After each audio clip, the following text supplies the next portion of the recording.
It has been about 5 seasons since we first started covering the beer league, and after a bit of a hiatus over the winter, we are back and ready for more in 2025. It is the 10th season getting set to kick off, and what better way to get started than right here in the Great White North. Welcome to Pitter Patter. Let's get at her. It's the Canadian Tire Motorsports Park for round 1 of season number 10 out of Bowmanville, Ontario. My name is Ola Ramble alongside Austin Edstrom.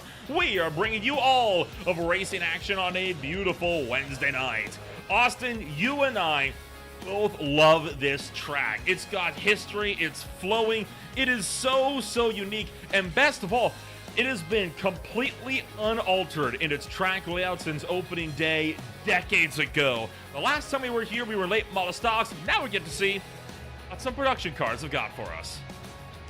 I cannot wait to get this thing started. I mean, Canadian Tire Motorsport Park is one of my favorite racetracks in the world, honestly. This is, I mean, it puts on barn burners every single time that I've watched a race here or participated in a race here. And, you know, I'm just so blessed to be calling a race that is in what will be the 51st state of the United States here pretty soon. I know that my Canadian friend doesn't like to hear that, but you know, I just like picking on them. But either way, I'm excited to be here in Canada to call this great beer league opener. I mean, another beer league season is going to be filled with drama. I mean, it's going to be tough to top last season because it was so good, but I think that these guys can do it.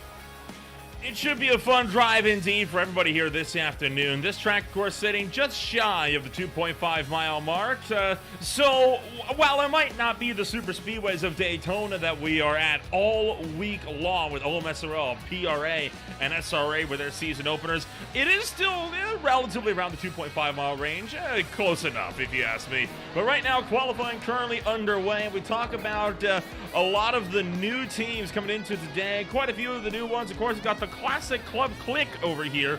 Right now, Kyle Smith running around for them. Serial Team 6, still unchanged as always. The Fluorescent folks, all in highlighter cars. I thought this was a high leader at first. My personal favorite, though, 99 movies. Great movies of the 90s. Their perspective, we think 90s movies were the best movies. I would debate that. Star Wars came out in the 70s. But hey, there are some gems throughout the 90s as well. And of course, you got others like Scaveria Frodari, which, well, it's pretty easy to figure out what they're going after here. But there's a lot to be happy about with the new season. And most of all, it's taking in all the new looks. Yeah, it's always interesting to come around and see the new paint schemes that we got. It gives us a new chance to learn a little bit more about these guys, maybe what they're kind of into. These, like you said, the highlighter cars. I think, you know, it says highlighter. I think it is supposed to be high leader. No, I guess that is how you spell highlighter. The whatever. It makes sense as leader though. I kind of like that. I kind of like that as leader since we're, you know, in the beer league. It would make sense. So I think we should call it high leader the whole year. Well, for now, we're going to be making our way up and around through racing action here this afternoon. You got a big chunk of cars that are making in with some good times. Why don't you ride on board with Kyle Smith? He can take us for a lap around this place. Yeah, Kyle Smith coming down into turn number 1, trying to put down a decent lap time, get himself up towards the front of the board. He's already got a banker lap in, but it just was not that great for Kyle, only a 128.24.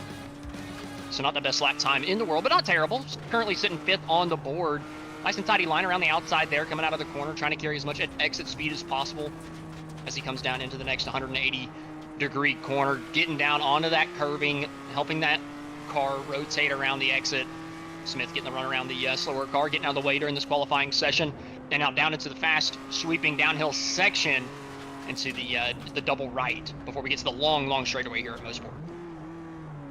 And of course, this long straight is going to be the big drafting zone and one of the big passing points throughout the day. Now, normally, you know, the long straights, that tends to be the best place to pass here. Not here, though. I mean, this place, while you can pass down the straightaway, it's a very sweeping right-hand corner and a very high-speed one of that. In fact, one of the highest-speed corners on the circuit that you fling yourself into is you try to slow it down. You're constantly trailing the brake, trying to get it slowed down just in time for the final 2 quarters of the racetrack. Hug that curve on the right-hand side because you got to gear up for the left-right flick to close out the lap. Yeah, you really want to get this thing as far to the left as possible before the last corner so that you can get a good run coming out of the last corner. Decent bit of a straightaway to the line here. Kyle Smith what kind of lap time does he put down this time? Doesn't look like he's going to improve. It was actually 0.6 slower than his previous lap, and he has fallen throughout the board down to 14th. So Smith going to have to find a little bit more speed than he's got in the early going. So for now, qualifying reigns under Austin Tucker right now on a solid charge. Green in the first 2 sectors. Trying to go for provisional pole. He right now is sitting just under a second off the mark. Now down in 4th. Crosses the line this time by. He's down on that final sector, but that lap will improve and he'll get back up to 3rd. That's not enough to go for pole position. Ronenberg was green in the first sector, but down to the bottom 2. Right now, are we surprised to see Alex Cofford stomping the field here? You know, off of historical precedents, no. Off of practice times, a little bit. There were a couple people that actually put down a faster lap time than he did in practice. Cofford was only able to run a 27.26. That qualifying lap time beats everybody in practice except for Giovanni Romano, who actually ran a 26.6. So honestly, that's going to be a tough lap for anybody out here to beat. I know Cofford able to put down 5/10 faster than what he put down in practice. Maybe somebody else can do it as well, but seeing him go that much faster at the beginning of qualifying makes me think maybe he was just holding back ever so slightly in practice, and man, he had to get around a spun out car there coming down to Moss Corner. Blake Gambrell working his way through the last few corners as the 79 machine making his way out to the front straightaway. Ben Williams goes to 10th, and Gambrell will put himself on the boards with that 5th attempt at a lap. Goes 27th quick. No lap scored still.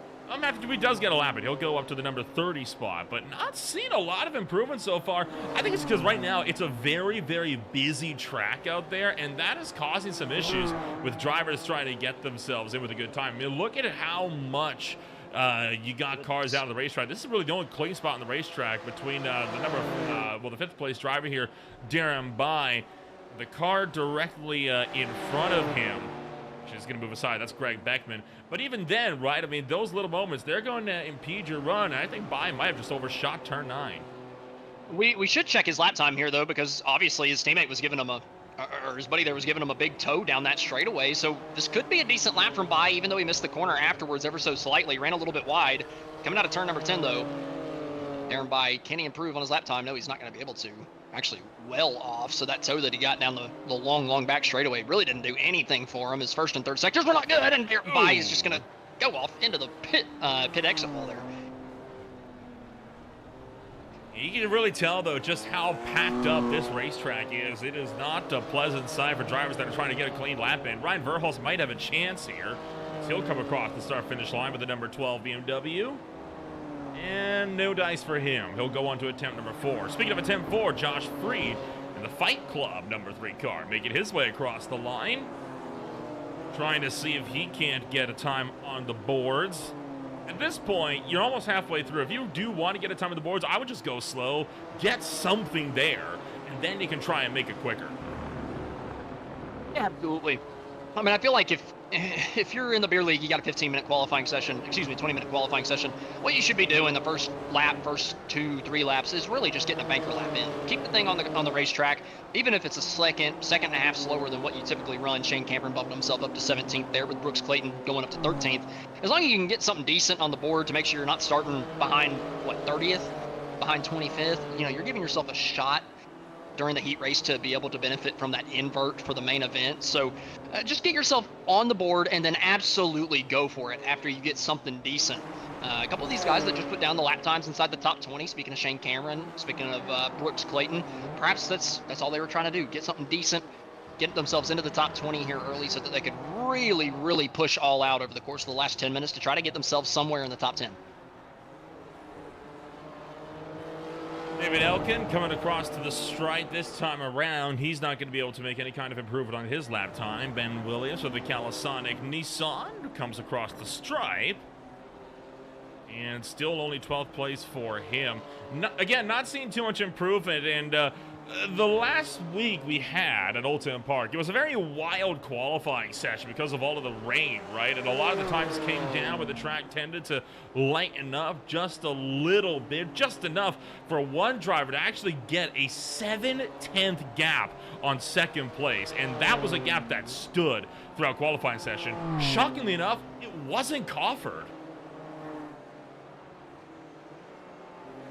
So we broke the streak last week, but now Crawford's going to be right back on top of it this week. He's got a 5/10 of a second gap over Austin Tucker, who just put his fastest lap time down of the night so far with a 1:27.24. So like I said, streak broken last week with the qualifying, but man, Crawford is just so consistent in qualifying. I'm almost blown away somebody got him last week, but it did rain last week in the preseason race, right? So maybe it just caught Crawford out a little bit. David Elkin, green in the first sector, but down in the second. Same story for Ben Williams in 14th. And Corey Barrett's just kind of caught in the middle of these two, not really able to go many places. As Elkin, feeling that pressure from behind, is going to chuck that car into the final corner. Might have scrubbed off a bit too much speed there. And he sure did, as he will be down, will not improve on his time. Corey Barrett, Ben Williams both not able to improve. Blake Gambrill not able to improve. Oh, there goes Elkin. Oh, no, don't come across. Oh, my goodness, that was so close. Almost wiping out a competitor who was starting their lap right there, but Elkin able to hang on to it. Most of the time, though, watching the bottom of the screen here, just watching the lap times go by, I mean, relatively consistently, I'm seeing guys that are 2, 3, 4, 5 seconds slower than their fastest lap time, and you know it's not like the track's gotten any hotter. The track has not slowed down that much. It's just that we're seeing that many mistakes out there. I mean, it is rare that we're seeing somebody go faster. Ronenberg just laid down the fastest sector 3 of the night, and it didn't improve his lap. He had a good, let's reiterate that. He did get a good sector 1 as well. He did actually improve on his lap time, just not on his position. He was only 200s or less than that off of Austin Tucker in 3rd. So he was close. He just encountered a bit of bad traffic in that second sector, and that is what really did him in. Yeah, he actually improved it by 100th of a second. So, you know, maybe giving himself a little bit of a buffer from the guys behind, but that 100th, I don't know if it's going to come into play too much, but either way, it shows that Ronenberg's got consistency, right? He's able to lay down these low 127s at a consistent rate. Whenever we've seen, like I had just mentioned right before we were talking about him, everybody else is running 1 to 2 to 3 seconds slower than their fastest lap time every other time that they've been out here, it seems like. Pretty rare that we've been seeing somebody actually put down consistent lap times in the 127s over and over and over again. So Ronenberg might be somebody to watch out for. Well, Ronenberg was mentioning he is a big fan of these cars, right? So he could be one of those cars to keep an eye out for throughout the course of the season. Alex Coffin, of course, a driver that said he's very interested on how this is going to pan on out, and he thinks, oh, how about this, Alexander Bueller? Good sectors 2 and 3. He'll go up to the 5th place spot. Again, a purple sector in sector 3, just not enough to go for the top spot down in sector 1, and that's what kept him from moving up any further. Yeah, and ultimately it really comes down to sectors 1 and 3. I really feel like, I feel like that straightaway, a good chunk of it is embedded at the end of sector 2, the back half of sector 2. So it's really about getting those last couple of corners right for sector 3 and really just nailing the first 3 corners of the racetrack. If you can get through turn 1, Clayton corner and Quebec corner really, really well, I feel like you're setting yourself up great. But the most important corner has got to be coming out of turn number 5, coming out of Moss. You've got to absolutely get a good straight exit, get on the gas as early as possible, because man, that straightaway is just too dang long to not get a good run out of it. You can make up so much time coming down that straight if you get a draft. Like I'm watching Ronenberg right now. He's been laying down consistent lap times, and he's got a firm draft all the way down the long straightaway. Could he lay down another consistently good lap time here? One thing that I think we haven't talked about too much is Moss, right? Turn 5. That series of corners there, you're constantly on the brakes, constantly turning up and over a crest, over changing track surfaces, and it is a blind corner. And when we say blind, we mean blind. You cannot see what's over that hill. On lap 1, that could be a huge trouble spot for this field. Yeah, coming through 5. I mean, right? I called it the double right earlier. It's just such a okay. Well, that's not what you want to see on your qualifying lap. I can see that Ronenberg getting clipped hard into the inside wall and then back into the outside wall across the grass. Tough break there for Ronenberg, but ultimately, luckily it happened for him early in the lap, so it's not too big of a deal. But that might be the end of his qualifying with only 4 minutes and 40 seconds left on the board. Maybe he could get one more lap in if he decided to go out right now, but Ronenberg might be calling it quits after that incident. Quite a few cars are kind of sitting in pit road, and I think they're very content with their laps. They've put down several efforts, and I think I mean, this is a short track, right? When you think of to road course perspectives and lap times, these are not long lap times returning here. About what, a minute 26, so under a minute and a half. So most drivers by now have gotten 8, 9, 10, 11 laps in. Some are on their 12th attempts now. I think by now, if you haven't managed to get down to time, you're not really going to find any more pace with running out here like this, right? Maybe if you wait for the track to clear up a little bit, you might have a chance, but I think a lot of drivers have realized, all right, I've kind of hit my ceiling. This is what I'm going to have to run with. I'm content to just sit here and wait to see what happens in the sprint. Yeah, like you said, I feel like most of these guys have hit their ceiling. I mean, we continue to see yellow, yellow, yellow, yellow, yellow, yellow, yellow, yellow at the bottom of this board. I mean, I've not seen green in a hot minute. It's just a bunch of yellow at the bottom. Nobody improving, even on a single sector. So maybe some pace has gone out of the racetrack a little bit. Finally, Jason Lee lays down a better Sector 3 than he had in the past, but it's still going to be 2 seconds slower than his fastest lap time. Oh, but Jordan Babcock and Josh Freed looking to lay down some pretty decent laps. Now, currently, they're back in 25th and 28th, so they're guys that absolutely need to get some decent laps down. But they're the only ones on the board that look like they might improve right now. Both drivers yellow in the final sectors. They'll go 24th and 19th, respectively, for the both of them. And while we're waiting for the sprint to roll around here, we talk about this being an interesting week, right? Because we got 4 season openers back to back to back to back. We already had one on Tuesday night with the Ole Miss Royal Cup Series and Daytona 150. Then we've got the Beer League tonight. On Saturday, it's the PRA Rev Limit Workshop Pro Series with the Daytona Duels, followed by another 150-lap sprint around the World Center of Racing. And then DJ Clark and I are in the booth for the SRA IEL Truck Series opener, which will be running for 250 miles coming on up this Saturday night. So a lot of races to be excited about, including if season openers aren't your thing, well, look no further than Monday night, because it's the last race of the regular series season for the High Tide Race League MF Racing Designs Premier Series over at the Kansas Speedway before they reset things for the playoffs. Oh, and Kansas is a very fun racetrack, so that's going to be a good one for you guys to watch, a fun one for me to compete in. I can't wait to get that regular season finale. Yeah, I had stuff going on Monday night, so unfortunately I couldn't make it. But to be fair, I didn't watch. Was it a caution fest? Was it a caution fest? 22. Okay, I'm very happy that I had something to do. I was already out of it. I couldn't have made the playoffs because I joined the league late. I'm content with missing a 22 question. Oh. It was. Can you give me the names? I need to know who to stay away from. Keith Lee and Ashmore. It was interesting. Okay. It was an interesting night. I'll tell you more about it later. It was an interesting night, though. I'll have to go back and watch. Yeah, it was an interesting night. I'll say that much. Austin Tucker could potentially be one of the last cars to put down a banker lap here. Green in the first sector. Going to the end of the second. Yellow, sector 2. Very short sector 3.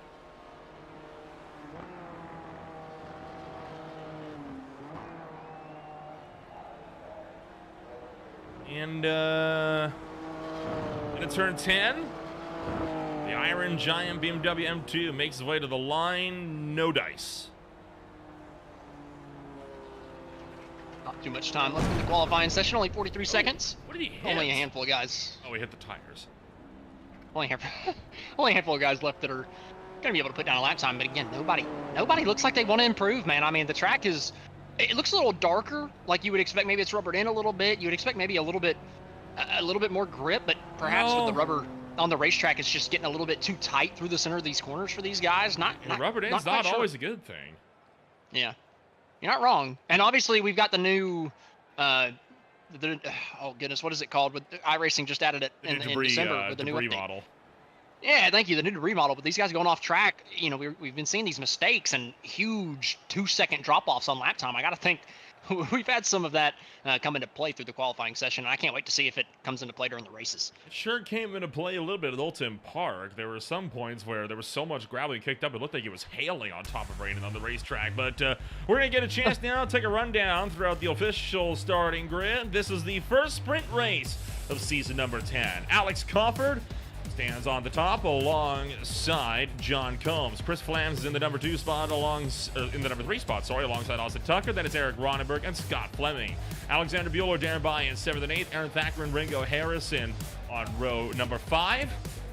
Row 6 with Chris Bryde, Tyler Carlson. That is Ron Wolf, Evan Campbell, Ben Williams, Brooks Clayton, Jason Lee, Corey Barrett, Shane Cameron, Jordan Babcock, Josh Freed, Sean Bradley, Tanner Klein, Kyle Smith, Jeremy Castro, Adam Josemel, Blake Gambro, Matthew Dupuis, Greg Beckman, Carson Catlin, Verstupen, Vietnam, Murphy, Verhulst, Elkin, Romano, Augustino Hall, and Adam Klein closing out the field. Nice 39 car field here tonight for the BMW M2 CS Racing season opener. Obviously, that's the car. We're in the beer league, baby. Cannot wait to get this thing kicked off. 15 minutes around Canadian Tire Motorsport Park, for this heat race, and then the 60-minute feature right afterwards. It's going to be a couple of good races. Obviously, like I said in the pre-race, last season was so daggum good, it's going to be hard for this season to beat it, but I think that these guys have it in them. Great field of 37 drivers here tonight.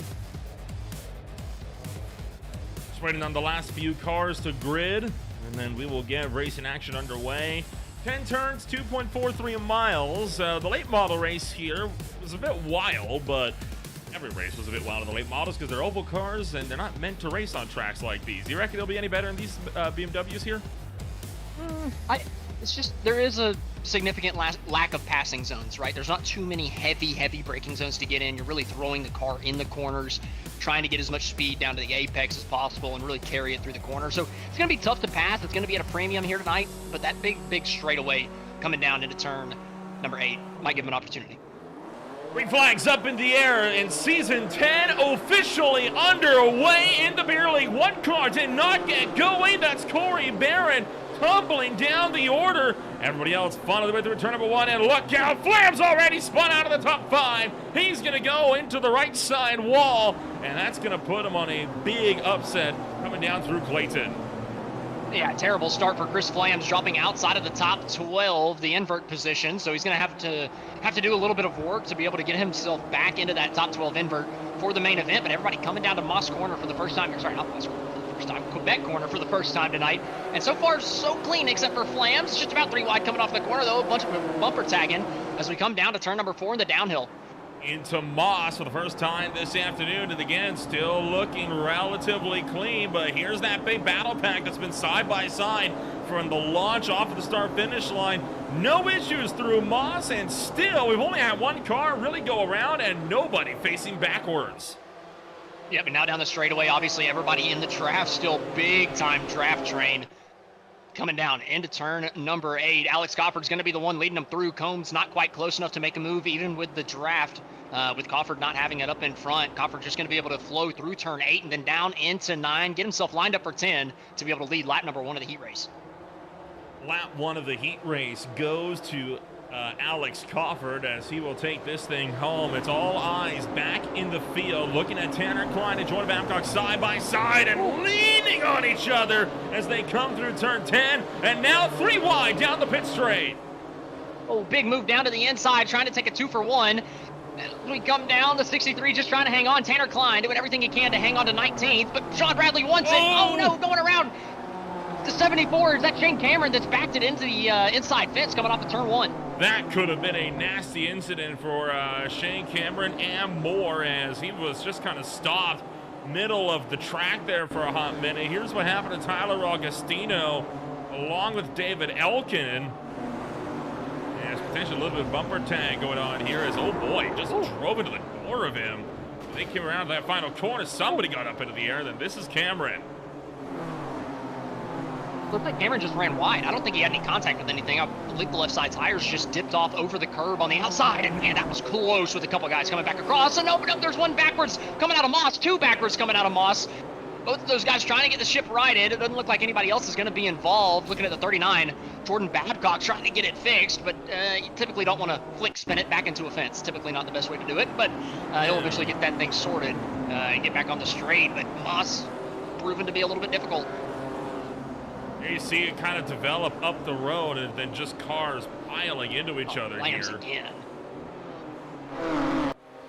So, pretty much status quo so far for a beer league opener. The start is pretty tame, and then, those first lap jitters go away, then it's just off. And remember, this is really the first time these drivers are actually being able to give these cars a proper full test of the beans in a race setting like this. The test race they did in these cars, I think it was either extremely foggy or night, so they couldn't really push them all that hard. Oldtown Park, it was raining, so it was all wet out. You couldn't really get a good angle on things. This is the first time we're really in peak conditions for these cars, so they can really see what they can do. Yeah, and anytime that we change to a new car, you get a little excited and also a little worried. You worry that it's going to be a little bit worse than the last season, but you get excited because it could be a little bit better. There are just different things that are good and bad about each car. Coming to the BMW, you kind of worry that maybe this is going to spread the field out a little bit more than what we saw in the Spec Racer Fords of the previous season. And you know what? It's going to. The Spec Racers just were big draft cars, but I'd still think it's going to put on good showing and keep the field close. And right now, well, the top four are still within 1.1 seconds of each other, and we're 5 minutes into the heat race. So the top four keeping each other close so far in the early going. So Tucker and Combs both trying to see if they can battle that amongst themselves for the number 2 spot. Alex Crawford walking out now, a 1 second gap up the road.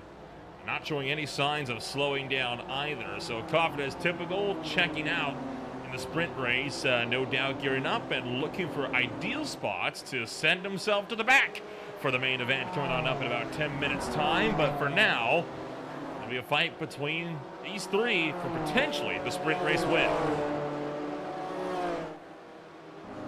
And if they stay connected like this the entire time, it's going to be a heck of a fight for the sprint race win. I can't wait to see it whenever we get down to it. But coming through turn 2, got a couple guys fighting each other through Clayton Corner, trying to make up ground. I believe that's couldn't quite tell as we went by. Excuse me. Sean Bradley. Yeah, Sean Bradley in the 00. Excuse me, I could not find his name anywhere on my running order. But regardless, Bradley trying to make the move, wasn't able to work out, wasn't able to get by, but gonna fall just ever so slightly off the back of that beautiful or hideous Green Flag TV paint scheme. Terrifying is my word for it. There was about 25 of those on track last week. You missed it. As long as it doesn't have our faces on it, I'm okay. It does. That emoji is my face. Well, it doesn't have my face on it, so I'm happy. Okay, well. Romano, hometown hero here, looking to the inside of Tanner Klein, picks off the spot. He's one of a few Canadians in the field. Sean Bradley, Matthew Dupuis, Scott Fleming, and Romano, the 4 Canadians right now in the battle pack here as we'll work our way down to the round in towards turn number 10 and back down to the pit straight. We're going to fight they're having here for 16th on the racetrack, but a fight for the final transfer spot between Campbell and Wolf, and this will be to invert them into the lead of the race for the main event. Yeah, but these guys close, only half a second between them.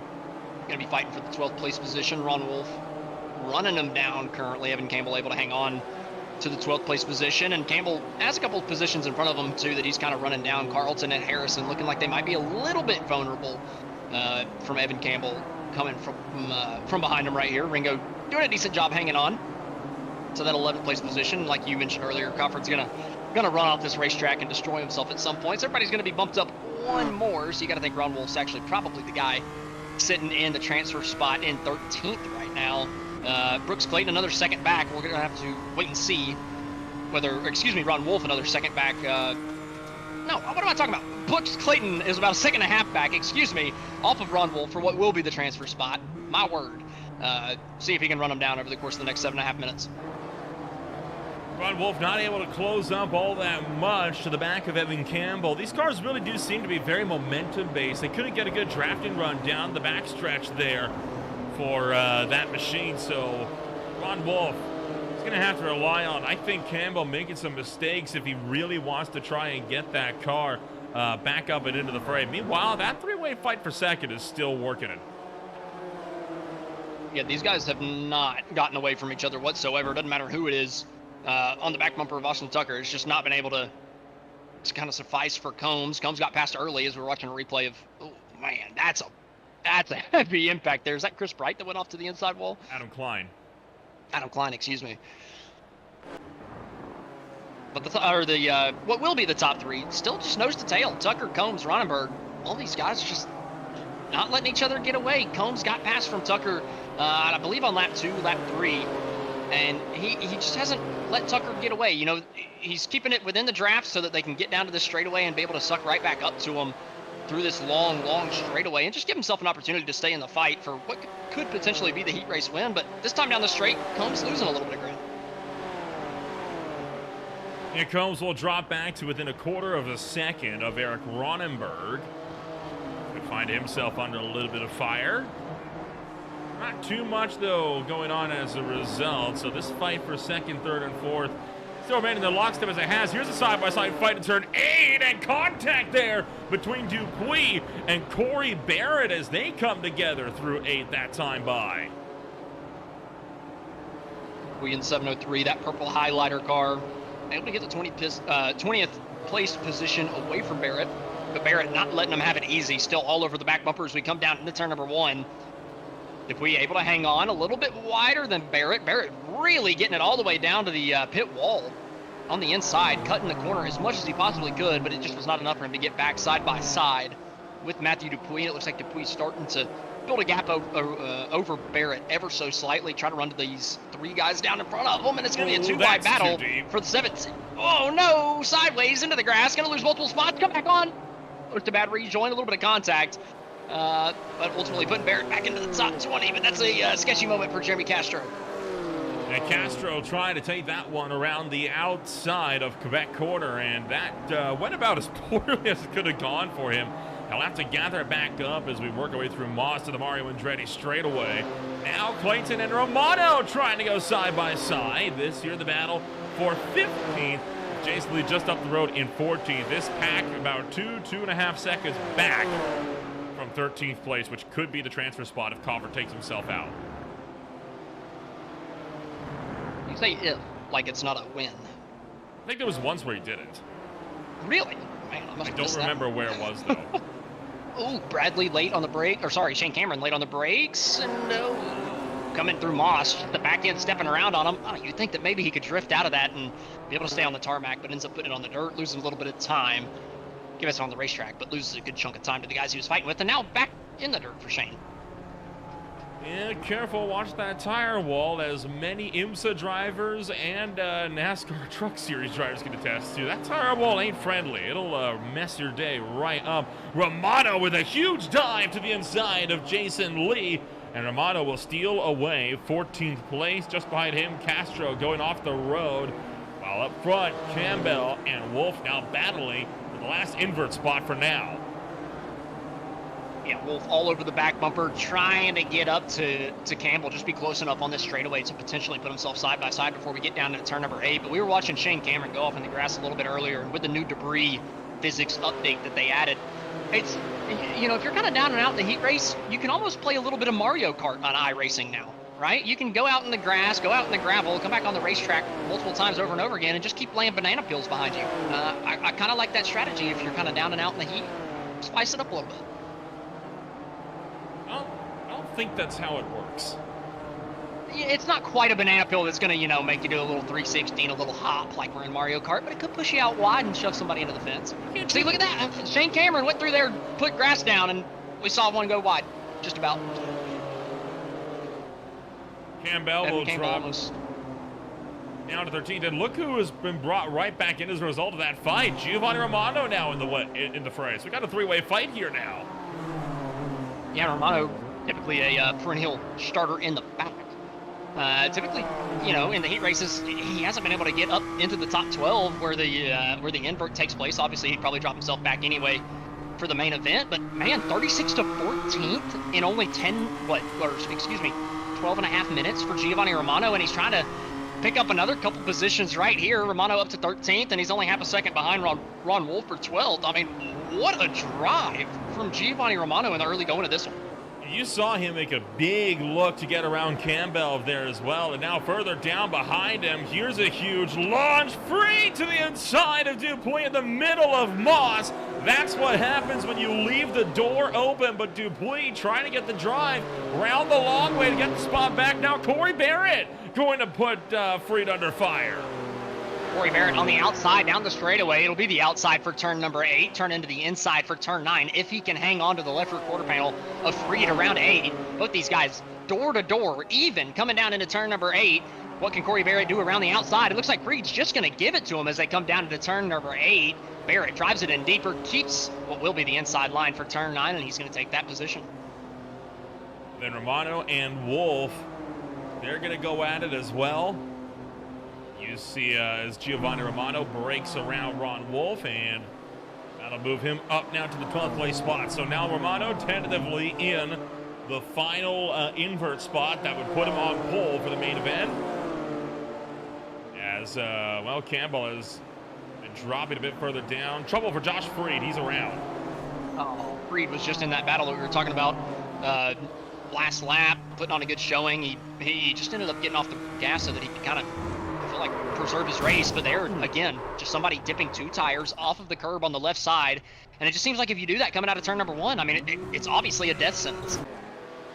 Battle on for second and possibly the sprint race win if Coffer does what we think he might do. John Combs and Austin Tucker side by side through the Andretti straight into turn 8. Combs has the inside, but Tucker fighting back the long way, trying to get him back into turn 9. Combs forced to leave room, still side by side into the final corner. Tucker going to try to go for the over-under coming back onto the straightaway, but he got just a little twitchy getting back on the gas, and what a move that ended up being from John Combs to be able to take what will be the race lead back away as long as Crawford runs off the racetrack at some point. But we just took the white flag, so these guys, it's all about to get hairy for the lead. And it might even be a 4-car battle as Alexander Bueller is getting himself into it. He's only 7/10 back. One more lap to go. We will officially take that final lap this time by as Crawford still working himself up there. I have a feeling I know what Crawford's going to do. I think he's going to try to go and launch himself off the Moss hairpin because there's quite a few hills down this way. We'll see if I'm correct. I'm correct. Oh, doesn't get nearly as much air as I thought he might. Not on the racing groove. All right, he took a tow. Just in time. Just in time. That would have been terrible. really, really sucked for these guys running for the race win. But hey, man, now first through fourth, all under a blanket coming out of turn number 8. What can Austin Tucker do? Can he get another run on John Combs before this thing's over? Trying to get a run in here into the final corner, this time by a few cars off the road in the background. That is all the way down to turn 5. Tucker, will he try to go for the Hail Mary into turn 10 that we've seen so many stock truck drivers attempt? He will not. John Combs off of turn 10. He takes the first sprint race win of season number 10. Great drive there from John Combs. Chris Brighton, that staple Cinnamon Toast Crunch machine coming around to get himself a nice top 10 finish. Looking a little bit further back, it looks like Ron Wolf is going to be able to be the guy to get the transfer spot, get the invert, to get himself up to first. A little bit of contact here coming out of the last corner, coming through turn 10. Corey Barrett able to pick up a couple spots. Castro trying to drag him to the line, not going to be able to do it. But both those guys end up beating the 0-0 of Sean Bradley. And here's the beer league pileup down into turn 2. Had quite a few tracks where it's a bit difficult to figure out where that party's going to be, and I think there's some confusion on where that party's at this season around as well. I would say turn 1's pretty good here for that. That's what I was thinking. I figured, well, maybe because there's a gravel pit. I don't know. Maybe they didn't like it, but I mean, the grass isn't much better, to be honest. Ooh, well. Well, if you can put somebody on top of the tire barrel, yeah, if you can put somebody on top of the tires, I'll eat my words. I like it. Car around before the line.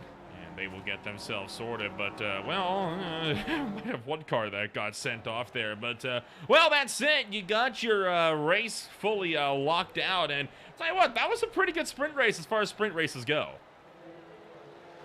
Yeah, it was honestly very clean, especially for beer league standards. That was one of the cleanest heat races we've seen. Suspiciously Obviously, there were a so. couple incidents, but most of them, were single car incidents, right? Like just solo mistakes or maybe little 2-car things. Nothing massive. Which Canadian Tire kind of has a lot of runoff space, a lot of grass just sitting there everywhere for you to eat up. So maybe it might be a little bit harder for us to have those bigger accidents. But hey, it kept that one nice and clean for us. So we'll take a rundown of your official post-race results here for the sprint race, and then we'll kind of go over all of the little ifs and buts of what could be the main event coming up here in just a little while. But right now, Kyle Smith will not take the W on that one. I don't know what I was talking about there. John Combs will take the dub, though, and it will be Ron Wolf who will start his race from pole position in the main event coming up in just a few moments. But I mean, we talk about the sprint race, right, and everything about it. I think one driver to keep an eye on this season, Alex Cofford. I mean, he's already pulled out 2 seconds in a sprint race.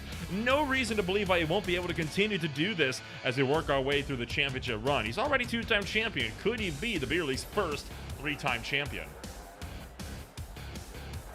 Very well could be. I mean, he's had the speed, right, to be able to do it. I wouldn't be surprised if he can get it done yet again.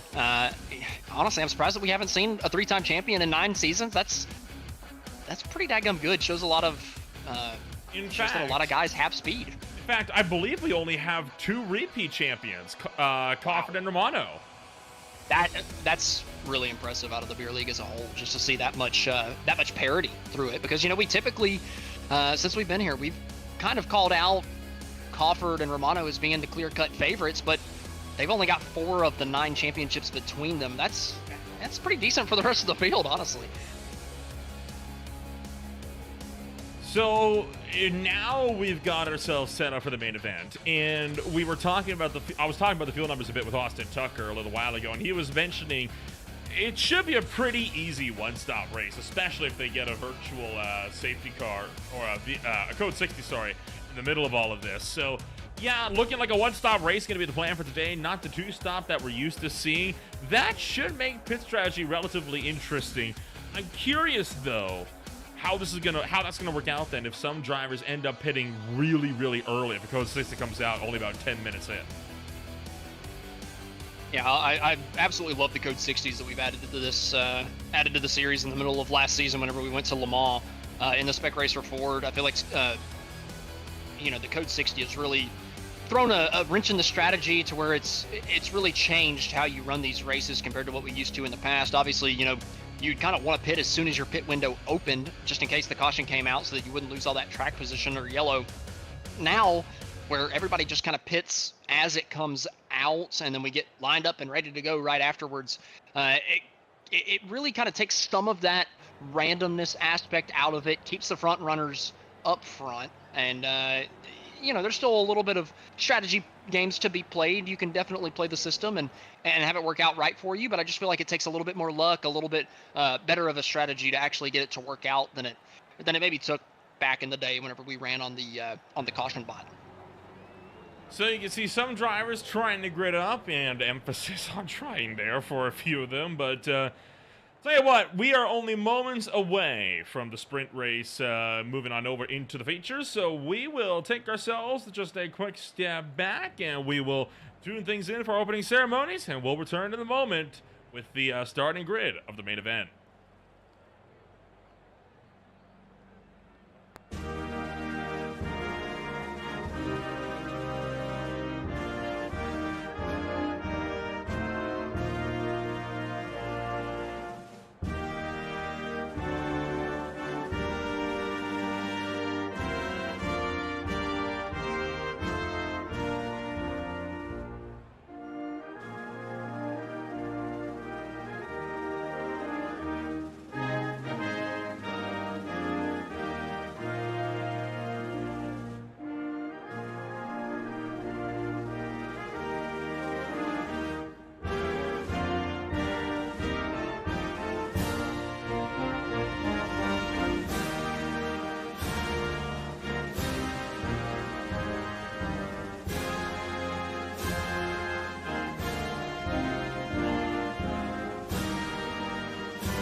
So checker flag falls on the 5-minute warm-up session, and with this, it's time to take a rundown of that starting grid. It's the 1 hour main event. Time to pitter-patter. Let's get at her for season number 10 of the Beer League. Starting on pole position for the main event, it is 12th place finisher from the sprint, Ron Wolf, alongside Giovanni Romano. Ringo Harrison, Tyler Carlton, 3rd and 4th, with Chris Bright and Thacker, 5th and 6th. Darren By, Scott Fleming, 7th and 8th, with Alexander Buell and Eric Ronenberg closing out the top 10. And then, sprint race runner-up and winners, Austin Tucker and John Combs. From there, it's Evan Campbell, Jason Lee, Brooks Clayton, Matthew Dupuis, Corey Barrett, Jeremy Castro, Sean Bradley, Chris Flams, Carson Catling, Kyle Smith, Greg Beckman, Matt Verstappen, Ryan Murphy, Adam Joseph Milha, Tyler Vietnam, Tanner Klein, Shane Cameron, Josh Freed, Babcock, Cofford, Augustino, Elkin, Gabriel Klein, Verhulst Williams, and Justin Hall close out the 39-car field. Pitter patter, let's get at her. Where did you come up with that one? That was pretty snazzy at the beginning of that. I like that. Their initial name was German. They thought this track they mistook it for the Oschersleben circuit. They mistaked the circuit called Canadian Tire Motorsport Park for being in Germany? Yes. I am not kidding you. Look they must have been drunk whenever they came up with the name. look at our broadcast text chat. You will. The evidence is there. I think you can blame Ronenberg for that. I was confused when I saw it because I saw Mosport and then I saw the name and I knew it was German. As well. I was I was like, what is this? Is German? Okay. I mean, if it was French, it makes sense. French is the second Canadian language, but German's a new one. Yeah, that would have worked. French would have been nice. You know, my mom can speak German. I don't think that applies, though, to the whole country. Oh, man. Whoever wins this is going to... we should really send whoever wins this home with a big bottle of maple syrup. I'm down for that. I would love that kind of trophy. Just spray it all on them, get all sticky. Perfect. We're going to have a talk with you about phrasing after we're done this race. But Romano starting his race from pit road as the field grids up. Bar second. Green flag is out. Go, go, go from Canada. Ron Wolf, kind of got a little bit lucky. Romano starting in the second place spot, not actually gridding up. He's just going to be able to easily get down to the race lead. But he's actually got a little bit of a challenge. Ringo Harrison with a great start there. Almost got to his inside before we got down into turn number 2. Not quite able to get the move done, but man, he's all over the back bumper of Ron Wolf as we come through 2. And there you can see everyone fanning out behind as they make their way in towards Quebec corner for the first time this afternoon. Ron Wolf with a pretty decent getaway with the lead thus far. Harrison and Moore packed up just behind him. Now diving in towards Moss. First time in this 1 hour main event. Harrison hugs the inside. Harrison around the outside. Carlton takes it down low, and Ron Wolf will pull clear by 0.6 of a second to hit the Mario Andretti straight. Great couple of corners there from the highlighter machine of Tyler Carlton, able to get himself up to second, now in the draft of Ron Wolf out in front. Didn't get a great run out of the corner compared to Ron Wolf, so he lost a little bit of ground at the beginning of the straight, but he's starting to close that down, under 0.5 of a second. But man, we're 3 wide further back. Aaron Ronenberg stuck in the middle. 3 cars side by side. Combs is in there as well, known for some of these bolder side by side moves. Ronenberg's in the mix, and then you've got the 37 of Scott Fleming trying to work his way around as well. And tell you what, he's going to have a good drive of things coming off of the corner. Whoa, boy, a bit of a bobble further behind him. He might be 3 wide again in the run down to turn 1. Just about coming down into turn 1. Jeremy Castro gets down to the inside of Sean Bradley, trying to take that spot. Ronenberg almost off the racetrack coming out of turn number 1. Got to be careful not to dip 2 tires off that curve. We've seen it time and time again in the heat race. It just does not work out for you. But Ronenberg's going to win out in that battle, get himself up into the 9th place position. Now he's got to run down Austin Tucker, who was fighting for that heat race win not too long ago. Can he get back to the back bumper of Tucker before Tucker can get through the rest of this field up to the lead? 1 car off the road, that's Tyler Vietnam. He'll escape and manage to keep that car pointed the right direction. Ron Wolf still leads the way halfway through lap number 2 as he hits the Mario Andretti straightaway. Tyler Carlton Going to be making a huge lunge of things from behind, trying to get something working with him. Darren By and Austin Tucker getting into this as well. Trouble in Moss. Yeah, a couple guys around at the back. That's Mac Verstappen in that number 5 car. I can't quite tell who he's stuck with just yet. Kyle We Smith. wait. I believe it was the 508. Yeah, Kyle Smith started 549. Kyle Smith just got tagged by Verstappen. I'm not quite sure if Smith came down while Verstappen was on the apex, or maybe Verstappen just put it in there a little bit too late. Either way, contact between the two, and they're going to tumble to the back of the running order and way off the back of the main pack. So a few cars drop off of the main pack while everybody else still trying to keep it sorted. Here's a huge gaggle of cars. This is about 21st on back. They are 2.4 seconds separated from 20th place on up. Oh, one car hard into the fence and now back into traffic. Collects the 0-2 of Murphy. And we're going to stack them up. It's a bottleneck on the front stretch. Surprisingly decent braking from... boy. I was about to say from everybody in the field, but never mind. That was like a heat-seeking missile coming down the front straightaway. The 12, that was maybe not the best line to take down the front straightaway whenever two guys are wrecked on the outside, but hey, more power to you, Ryan. It was Verhulst that went off the road there. Comes over turn 10. He can see both cars stop there. I don't know the thought process there. I'm going to be honest with you, Austin. I'm sure he thought that they were about to come across the racetrack. I mean, both those cars kind of got stuck together whenever the blue machine was trying to hit the gas there. So maybe a little bit of panic from Verhulst, but ultimately he ended up getting around there. But it looked like a bad rejoin, right, on the first bit coming out of turn number 10 as we got a side-by-side battle coming down into turn number 9. I'll get back on that in a second. Ron Wolf to the inside, trying to hang on to the lead as Tyler Carlton has not let him get away. But going back to what we saw down the front straightaway just a moment ago, I believe that there was just so much damage on that machine after hitting the inside wall that he lost all steering and just came back across the racetrack out of, basically necessity. He couldn't do anything about it. Austin Tucker coming down the pit road. Now, this is extremely early for a pit stop, but we heard him mention, right, it's a one-stop race tonight. Could you really pit this early? No, that's a drive-through. What in the world did he get a drive-through for already? I didn't think you could get a drive-through just from Iverson on the road course. I don't see anything in chat regarding that. Maybe could that have been getting a slowdown penalty and not serving it in time? No, it would have been a stop and hold then. Yeah, you're right.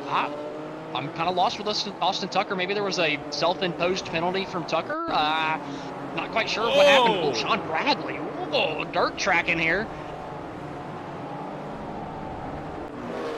Kicks it off the road. Carson Catlin a bit further off the road, just behind. He'll get that car back righted, right in front of Greg Beckman. And there you see Tyler Carlton. He went off track at Quebec at the top of the hill a little while ago, and now he's got Darren By just behind him. One thing I want to point out, you notice all of those clouds forming in the air there, Austin? There is very low chance of rain, but it's not zero. We might want to keep an eye on that because they do have accelerated weather, remember? So it might be zero, but everything on our weather radar or our forecast says everything for the next 3 hours. And like you said, it moves faster, but everything for the next 3 hours says 0% on there. Now, could that be wrong? We've seen it be wrong in the past, so I wouldn't necessarily be too surprised, but currently I don't see any rain on the radar. But man, these clouds are heavy. And hey, sometimes heavy clouds are just heavy clouds. That's Canadian weather for you up here. You would know. You are used to this kind of weather. I'm getting some of your weather this weekend. We're getting some snow down here in the southeast. I had snow. I don't have snow right now. We're getting half a foot. I can't believe it. I'm excited. How? I have no idea. Have a foot of snow. Kind of in and off the road. You saw Tanner Klein just going off the road a little bit further behind as well. Take a look what happened to Klein, the number 63. The blue highlighter coming around through turn 1. Ooh, Corey Barrett off the road. He makes the same mistake. Heavy shot into the wall. And now Brooks Clayton off. Might have been a similar mistake. I mean, this is going to be the most common type of wreck all night. Doesn't look like it's the same thing for Clayton here, coming down into 5. Oh, just getting on that curb too much with the right side tires. Well, yeah, I guess fair point. He did get on the curb just like you would out of turn number 1 to spin himself out, a different corner. But regardless, I think we're going to see that accident out of turn 1 another 10 times tonight at minimum. Side by side, how about Giovanni Romano duking it out with Alex Coffer, trying to go the long way around turn 8, holds him to the inside of 9, and then out through 10. I think Coffer will pick him off. So Coffer moves up into the 17th place spot. Jeremy Castro now the next target up the road. A great drive from Coffer and Romano at the beginning of this thing, right? Coffer started at the very back of the field. Romano started from pit lane, and both those guys already into the top 28.5 seconds off of your race lead.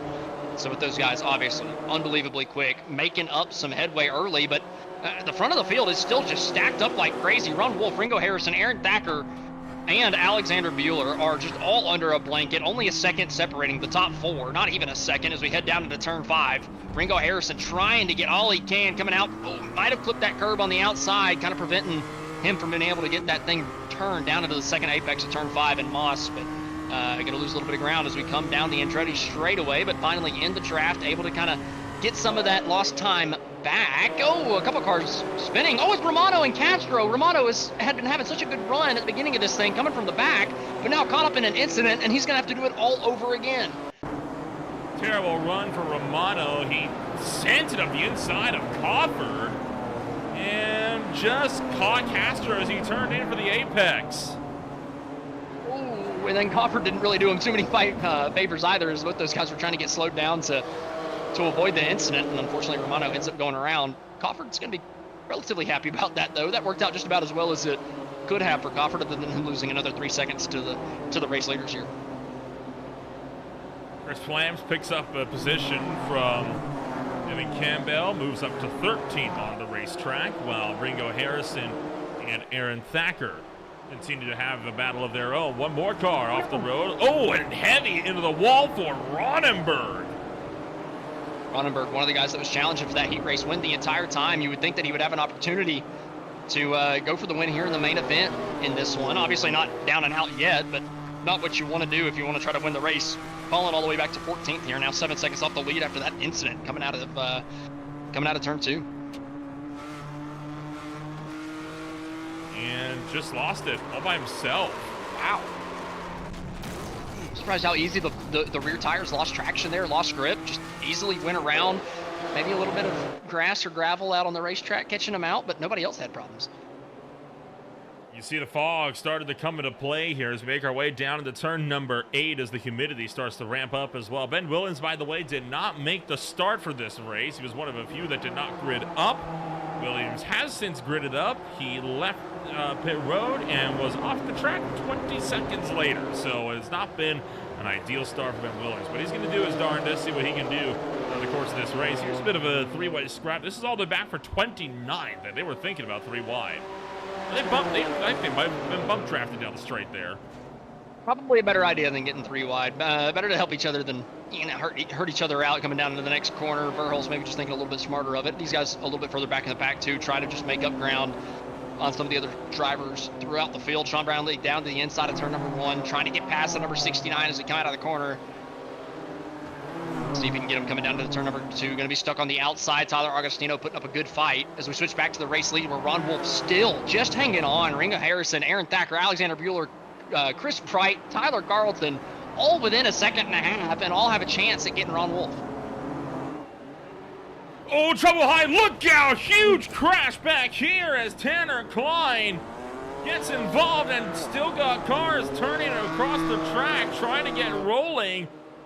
Verstappen, though, heavy hit into the wall, and he got collected by another in a huge way. The incidents out of turn 1 here tonight so far have been gnarly. You got to think this is probably something similar than what we've seen earlier. Yep, Verstappen a little bit too wide. Oh, both of them. Oh, ouch. Man, synchronized spinning out of turn number 1. Not what you want to see if you're Verstappen or Cameron coming out of that corner. Then unfortunately just getting destroyed. Was that a... It was Klein, Adam Klein. Oh. Big impact there for Adam. Going to lose a lot more time off of that as well. Obviously, Verstappen and Cameron end up losing a ton of ground, but man, Cameron just followed Verstappen off the racetrack, and both of them, honestly, there was a lot of smoke that kind of blocked that view for a while. I don't know if he really knew where to go. Though he could see him. I agree. I think it's a similar thing of what we saw earlier. Somebody just assuming they're going to pull across the racetrack, and they never did. They took the responsible thing to hold the brakes and got binned for it. I mean, you know what? You race iRacing enough, especially if you do officials, you just learn to drive where the car is right then because you know they're going to slam the gas and go across the racetrack. But you get down to do a league race where a lot of the guys, you know, end up learning their lesson, end up trying to do things the right way because, you know, you got a good group of guys on there. But it's hard to kind of forget about everything else that you experience on the iRacing service of people being completely stupid on reach lines. And unfortunately for for Adam Klein there, I think that he might have gotten a little bit of a official race brain on iRacing rather than a league race brain. Aaron Thacker picks up the spot from Harrison, so move Thacker up to the number 2 spot now, and Bueller trying to follow through. Side by side for the 3rd place spot. Through turn 9, into turn 10. Good lunge there as they'll make their way back to the pit straight and get it singled back out. Yeah, Ringo losing 2nd and 3rd place on that lap there, getting relegated back to 4th. He had been right on the back bumper of Ron Wolf lap after lap after lap, just could not find a way to even really mount up a challenge, was just able to stay close enough to kind of keep himself right on the back bumper of Wolf, but now losing out 2 positions, and Thacker and Wolf starting to kind of pull away from the rest of the pack here after Bueller was able to make the moves on Harrison. It'll be interesting to see if Bueller can get in that draft down this long Andretti straight and kind of bring that group of cars with him back up to the front too. To the back of Ron Wolf as he's got Thacker just a little ways behind him. Making our way down the hill now. Oh, Cadden a little bit offline there on the entry from Moss. And I thought that might allow Thacker to close in. Apparently not, though, as Thacker going to lose half a second in that complex alone. And I was talking about Bueller bringing these guys with him to kind of catch the main pack. What that really does is help guys like Bueller and Harrison to kind of catch down this straight. And right now, Bueller only focused on trying to push Thacker to get back up to Ron Wolf. He's saying, let's go, let's go. He doesn't want to let Ron Wolf get away. He knows that Wolf could very easily run away with this race if they don't help each other to get up there to him because of how momentum-based these cars are. Going side by side, it's like going side by side in next-gen cars at the super speedway, right? You lose so much time that it's almost not worth it. You know, we've all talked about the side draft issues at the super speedways and the bigger tracks and the NASCAR vehicles, just how much they slow each other down, especially, you know, in the next gen, you get side by side, and it just absolutely pulls a parachute cord and just loses you a ton of time down the straights. Even here in the BMW M2s, man, getting to the quarter panel with somebody, sucking them back, getting that air on that big spoiler that's sticking out into the air, man, it just really can slow down the car in front and can open up an opportunity for you to pass, to make a move that otherwise you may have not been able to. We'll have to wait and see. Can Aaron Thacker kind of pull a similar type of move on Ron Wolf up here in the coming laps? He's kind of closed that gap back down ever so slightly since that mistake last lap, got it back down to 0.5 of a second. And now firmly within the slipstream, coming down the Andretti straight, you got to think that gap is going to come down to about 0.3 by the time we get down to turn 8. Yeah, he was able to close it into within 1/4 of a second. Turns 2 and 3, Thacker is really strong on, and that's where he gains the most time. He reeled in the gap from 0.6 down to 0.23 just into between turns 2 and 3 alone. So he can definitely make moves here, and he's really good through turn 8 as well. Look at how much he reels in, down to 0.18 right to the back bumper of Wolf. He is really good in these sections of the racetrack. The big problem with these sections, it's kind of hard to make moves here. Yeah, it's a lot of, we got a couple cars off once again coming down to turn 1, but like you mentioned, excuse me, it's very hard to make moves here in that last sector of the racetrack because you have a long sweeping right-hand corner that's mostly one lane, and then you've got a left-hander right after that's one lane, and then a right-hander literally right after that is also one lane. Whenever you're doing that back and forth movement with the steering wheel, it becomes very technical, very difficult to go through those sectors side by side, and very difficult to make a move unless you're just unbelievably brave or stupid on the brakes. You see Kyle Smith going around, and then Ben Williams came along several seconds later into the same corner. Oh, he caught him! Could he see him? You know, you got that pit wall on the inside. That might have just been a bit of a blind spot. I doubt he could have. I don't think so either. Yeah. Thacker was probably only... That, or you saw we were sitting, right? You probably was sitting just far enough inside that you might have thought I can make that work. Maybe he just misjudged the right side of his race car a little bit. I've definitely done that a time or two, so I can understand it. But man, the front of the field. How about Ron Wolf? Right, he got the pole off of an invert from the 12th place position in the heat race. And typically, whenever you see that, right, you typically see the faster guys eventually come through, start making the moves, eventually pass the guys that had started, up in the pole or up on the pole for the main event because they were running 12th to 10th on the heat race. But here, Ron Wolf's led every single lap so far over the first 18 minutes, and yeah, he hasn't pulled away, but he really hasn't come under a huge challenge just yet from anybody behind, even though we've seen a couple of different second-place runners right on his back bumper. And I want to point out that Alex Cofford, a driver that we usually see cutting through the field, and he pulled a 3-second gap. He's mired in 14th, and he's stalled. He's not even battling it with anyone, Cofford is. He's just stalled out in the 14th place spot. That is how important it is to keep momentum up with these race cars. And I think what we're really seeing here is just how critical qualifying and where you finish in the sprint race is going to matter, because starting position is key in these cars, especially these more flowing race tracks, and around goes Flams. Flams has just not had a great night so far. We saw him start up towards the front. I believe it was in the heat race, and immediately going around, and we've seen him just involved in a couple other incidents since then. Honestly, a night to forget for Flams, but he's still in 16th. If he gets lucky with a code 60 at a specific time, you very well could see Flams back into the top 10, getting a decent finish out of this thing. So, night not quite over for Flams, even though it's been a rough one so far. Oh, that could have been a chance for Thacker there. He went a little bit wide, Wolf did, into turn 8. Didn't quite manage to get the move on him, though. This is the problem, right? I mean, you just can't pass in these cars. It's so hard to get a run going, and try as they may, it's really difficult to do. Now you start to wonder, I think we're already fixed setups. Can you fiddle with the traction control settings on a fixed setup like this? I doubt. I highly doubt. I'm not a road connoisseur, but I highly doubt you can mess with the traction control. We'll have to ask them that after this race, because these cars have a lot of in-car settings that most of the club cars that these guys usually run, they don't have, right? It's a lot more akin to a GT4 car in that sense of the word. So it'll be interesting to see if that's something that these guys are capable of doing, or if that gets locked in with a fixed setup. How much time he lost, though, through Moss there. He's got no confidence on the brake through race through 4 and 5. Well, and I'm looking at the in-car dials right now through the settings, because this is a car I've never run. I'm not quite sure exactly how the setup page works, but looking at the in-car dials, there's only 2 settings. One is the throttle setting, which gives you a certain amount of power, whether it's dry or wet, and the only 2 things you can choose are dry or wet. And then DSC setting, which is the traction control setting, it seems like, for this. Whenever it's on, it's more aggressive in both wet and dry conditions.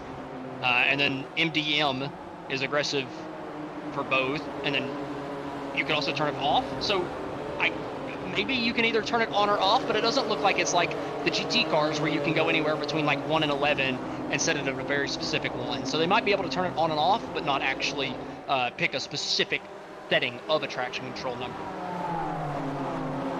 I've never driven this car, so I wouldn't know. We should ask Jimmy Broadman about that. He's driven one of these cars in the real world.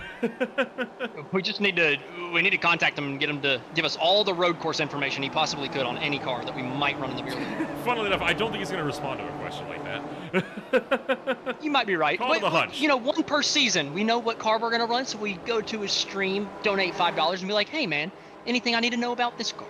Bam. Yeah, that might work if he's not in a race actively, at least. So then you just time your donation at the perfect time. You do while he's pitting. Okay, well, that would work too, I suppose. 20 minutes down, still no code 60 inside, and we've really kind of settled into a rank and file. I mean, right now, I know we've been focusing on these leaders a lot. This right here, this pack from 1st to 9th, this is actually the only pack on the racetrack right now. Much of the other pack, it looks like this, very spread out. From about 22nd on back, there is not a single car that is right now within 1 second of the cars in front of them. Yeah, this little battle pack further down here, this is for 18th through 20th. But that's about it. There's no one else that's in an active battle right now except for the front runners. And this is only a battle right now because Romano got involved in that incident earlier, lost a chunk of time after getting himself up into the top 15, and he's just having to be on recovery mode at this point, right? Romano had gotten himself to only 8 seconds off the race lead after that incident. Not quite sure how far he went down to, but he's gotten himself back up to 15 seconds behind the lead. So at least giving himself an opportunity to try to pick up as much spots as possible. But you know, the problem with that being 15 seconds off, you know, you're 15 seconds off in 19th, you think, okay, well, I could probably catch, you know, maybe 5th, 4th if I'm really, really fast enough. But the problem for Romano, everybody in the top 6, 7, 8 are within 3 seconds of the leader. So they're as far away from you as possible. It's not like they've spread apart from each other and spread off of the race leader. They're all bunched up with the leader. So this is actually, this brings up a really good question, right? The further you go down the field, and critically, the further down the field you get outside of the invert, oh boy, heads up, we'll get back to that moment. Jason Lee stopped at a very dangerous place on the racetrack. That is on the racing line. We'll back it up into the grass, but great job, Jason. Kind of getting back to it, right? All of the spreading out that we're seeing throughout this field, it is all happening behind where the top 12 invert was. Given that we're seeing still the front, 15, the front 9, the front 12 or so, still packed up all together like this, how much do you think all of this battling is just because Wolf is holding these guys up and they can't find a way around him? I mean, it very well could be a part of it. Like, I definitely don't want to downplay it. I think if Wolf was probably sitting 5th, I don't think that he would be able to pass the guys in front of him either, right? But you know what I mean? That's the only thing I can think of at this point. I mean, whenever you see a train of 8 cars behind you, all line astern, and they're just not able to pass each other, you got to think it's because the guy in the lead is kind of holding them up ever so slightly, like you mentioned. But for Ron Wolf, that's what you got to do, man. You found yourself in the race lead. Do whatever you can to hang on to it. If you got to run as slow as possible, still in the race lead, hey, winning the race is winning the race. Doesn't matter how you get it done. And right now, Ron Wolf is the one winning the race. Ooh, big hop over the curb there for John Combs as Darren By trying to get something going with him. These are guys that are starting to drop off of that leading group here. They've kind of lost a little bit of time, about 8/10 back right now from Tyler Carlton and co. Eric Ronneberg.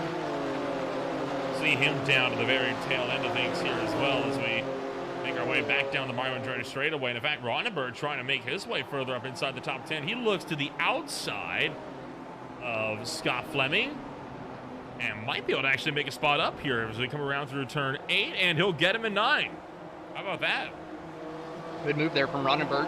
Obviously quick earlier, able to make some more moves, get himself up towards the front after he had a little bit of an incident earlier as well. So he's doing a good job recovering, and importantly, he's still in front of Cofford, who is making up a ton of ground now, just about inside the top 10. Less than 5 seconds off of the race leader now for Alex Cofford after he started in the back. If I'm Wolf, Thacker, Bueller, Harrison, Bright, that's the guy I'm worried about. I'm worried about Cofford because he's the only one that's really been able to make passes throughout the field other than Romano, but Romano's stuck a little bit further deeper in the field in 16th. Adam Joseph Milhot, the first car to actually hit his pit box here, and that is going to be very, very interesting here. So now we start to see the pit stops come into play a lot. And if we see some drivers try to undercut Ron Wolf, we'll have to watch very close about where they come out of pit road, because that would be very, very telling then of what Wolf's pace is actually like compared to everybody else when they're in clean air. That's a very good point. And I got to think somebody is going to try. You got to, right? I mean, we've seen multiple different challengers in second place, and nobody's really been able to get side by side with Wolf. I think maybe we saw one side-by-side battle at the very beginning, but ever since that one time we saw Carlton get to his outside coming down to turn number 8, it's just been all Ron Wolf up at the front of the field. Now that the pit window's open, I gotta think some of these guys, 2nd, 3rd, 4th, 5th, looking at Thacker, Bueller, Harrison, Bright, one of those guys have got to come down pit road a lot before Wolf and try to get the undercut working somehow. Bit of a spicy battle picking up in that fight for 15th, and they're also side by side between Catlin and Lee for the last spot inside the top 20, just a little ways behind. Lee got the inside of 10, Catlin got the outside. And momentum for the top, Catlin should get him here down to 1. Coming down to turn 1, and there's a wreck coming out of the corner. The 7 of Corey Barrett, probably the exact same thing that we've seen time and time again, right? early curve. Actually, was that out of turn 3, actually, of Quebec? Nope, that's 1. No, it's 1. Excuse me. Both the corner exits kind of look similar to me, but yep, the exact same thing. Right, or left rear tire off the curb and into the inside wall. I mean, goodness, how many times have we seen that tonight? That concrete wall does not play nice with any car. Many quad racers that have wrecked doing that exact thing can attest to that. How about this, though? Looking for 3 and backing out there was Carson Catlin as Barrett and Lee will go double file down towards Moss. Oh, now Lee's going to go around middle of the corner. And he'll gas it up, roll it forward. Now, no harm, no foul.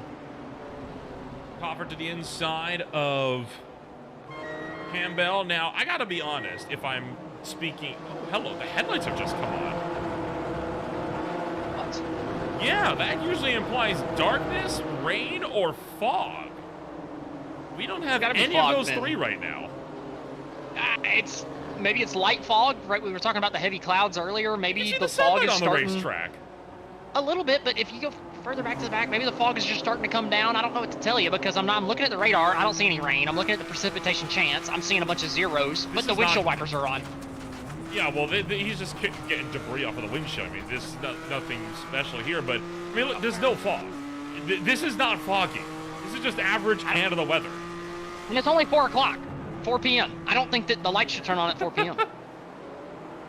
Well, I don't know. It gets darker up there in Canada earlier, right?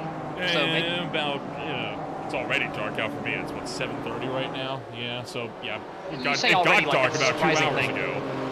We're less than a month from the winter solstice, so that does not surprise me that it's dark at 7:30 for you now. But 4 o'clock in the sim, seeing the headlights. Yeah, what? Not earlier than that? Wow. Anyway, Wolf still hanging on. When are these guys going to pull the undercut? Right? They kind of pulled out from 4th and 5th. Brighton Harrison got to fighting a little bit, so they pulled a little bit of a gap. But Thacker, Bueller, are either of these guys thinking about undercutting Ron Wolf here? Coming out pit road, get some clean air, see if you can just run faster lap times. But no, again, these guys just deciding not to go down pit road, just following in the tire tracks. Ronenberg a little bit further back is going to come down, but he was 2.5 seconds back off of the race lead. It's going to be really difficult for him to make up that amount of time on him. You know what I think they're waiting on? I think they're trying to wait for a code 60. They're trying to get lucky. Oh, and, well, there goes Tanner Klein going around. Careful there. And there's Lee. Lee off at turn 3. Ooh, Lee's had a bad couple of laps. We've seen him through Moss corner twice lose it. Corey Barrett coming down pit road. The Moss has proved to be slippery for Jason Lee down in Moss and then running off of turn 2 there. So a couple bad laps for Lee, but finally we're starting to see the pit stops as we've crossed that halfway threshold.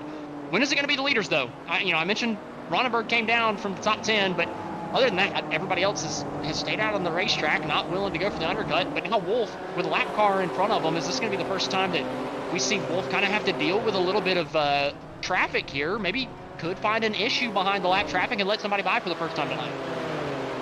So I got a quick question for you here. When I was, there was one car in the mix here, Scott Fleming's. So Scott Fleming is on serial team 6.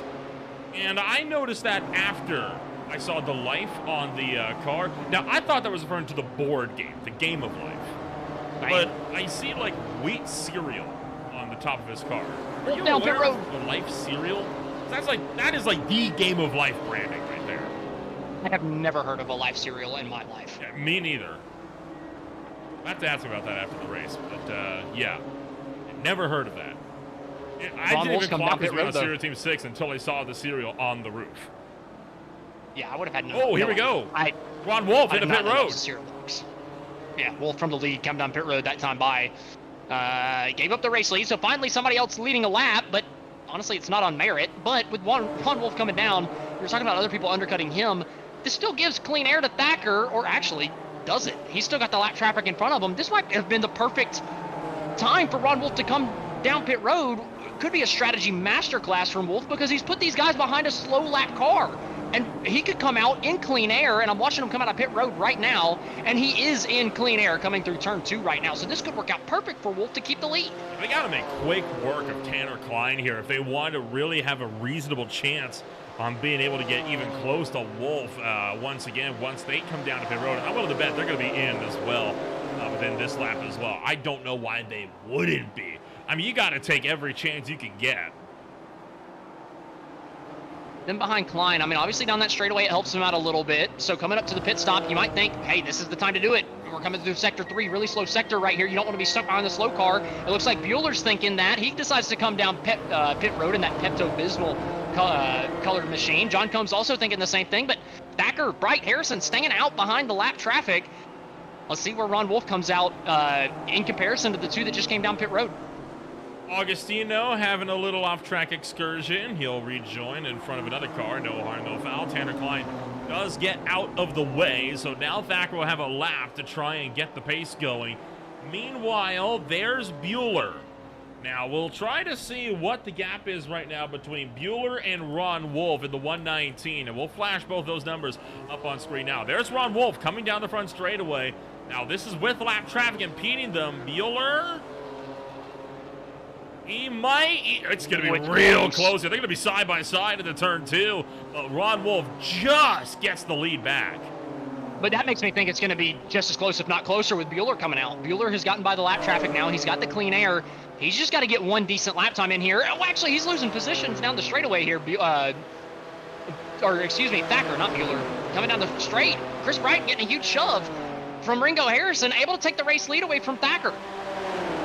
Right, able to take the lead away. Harrison picks up second, so the fight's on for the lead now. Aaron Thacker will hang around in third. You pit now, you are good to go to the end of the race. No doubt about that. And here comes Chris Bright in a pit road, this time by Harrison, staying out one more. Crawford down pit road 2 from right behind. Crawford had gotten onto the back of that lead pack, and look at how aggressive Crawford was entering the pit lane. He was able to get right up to the back bumper of Chris Bright and pick up a good chunk of time on him once again. So again, we got to just pay attention. Where do these guys come out in comparison to Wolf and Bueller, who have already pitted, already in line? Crawford coming down pit road. Check out this aggressive pit entry. Bright already on the brakes. Crawford waited way later, and he's got that first pit stop, so just immediately pulling down, able to pick up a good chunk of time. Got to wait and see. Can Crawford, can Bright come out in front of Ron Wolf? Ron Wolf coming down the front straightaway right now. Crawford trying to come out of pit road. They're not. It looks like Wolf's going to easily pass Crawford here. Wow, that is actually shocking to me. I thought for sure that it'd be pretty close here, but no, this is a dead heat now between Wolf and Bueller for if this is going right, the net race lead. Now Harrison goes off the road. Thacker retakes the lead. Oh, this is working out perfect for Ron Wolf. The more that these guys fight each other, the better his odds are that he's going to cycle through in the race lead. Ron Wolf is licking his chops right now if he has any idea what's going on for the race lead. He's got to be unbelievably excited behind the wheel of that race car right now. Currently running in the 7th place position, but we know the guys 1 through 6 in front of them still have to come down pit road, and Wolf has led basically this entire thing except for the green flag pit cycle. And finally these guys coming down pit road, but with all the battling, I don't think that it's even going to be a challenge. I think Wolf's going to have them. So they are now into pit road. Them and Mac Verstappen are the last two that we are waiting on to come down to pit road for their mandatory stops this race. So into the stall, and now it's just the waiting game. And it's a long waiting game, right? Trying to make sure that you get that car fueled up just enough so you can make your way out. There you see Kyle Smith. Oh, what happened? Code 60 is coming out at the start-finish line. Ron Wolf is coming across to pass these guys. He's coming down the start-finish right now, but he's not the leader. The leaders had already passed it on pit road, so I don't believe the Code 60 has actually begun yet. It has not. They have to go one more time.